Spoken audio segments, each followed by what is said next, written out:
पालखी सोहळ्याबरोबर पायी चालून दमलेल्या वारकऱ्यांच्या सेवेसाठी जिल्हा परिषदेचे मुख्य कार्यकारी अधिकारी कुलदीप जंगम यांनी एक वेगळा उपक्रम हाती घेतला आहे. वारकऱ्यांचा चालण्याचा थकवा घालवण्यासाठी फूट मसाजरद्वारे थकलेल्या पायाला आराम देण्यासाठी जिल्हा परिषदेचे कर्मचारी काम करणार आहेत. हा उपक्रम प्राधान्याने राबवण्यासाठी सीईओ जंगम यांनी 150 कर्मचाऱ्यांची नियुक्ती केली आहे. आषाढी वारीचा सोहळा समीप येत चालला आहे. संतांच्या पालख्या सोलापूर जिल्ह्याच्या हद्दीत येत आहेत. देहू व आळंदीहून निघालेले पालखी सोहळे सोलापूर जिल्ह्याच्या सीमेवर आले आहेत. या पालखी सोहळ्याबरोबर पायी चालून थकलेल्या वारकऱ्यांच्या सोयीसाठी जिल्हा परिषदेचे मुख्य कार्यकारी अधिकारी कुलदीप जंगम यांनी अनेक सुविधा उपलब्ध करून देण्यासाठी मोहीम हाती घेतली आहे.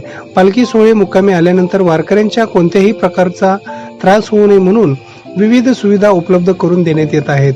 जिल्ह्याचे पालकमंत्री जयकुमार गोरे यांच्या मार्गदर्शनाखाली जिल्हाधिकारी कुमार आशीर्वाद व जिल्हा परिषदेचे मुख्य कार्यकारी अधिकारी कुलदीप जंगम यांची टीम कामाला लागली आहे.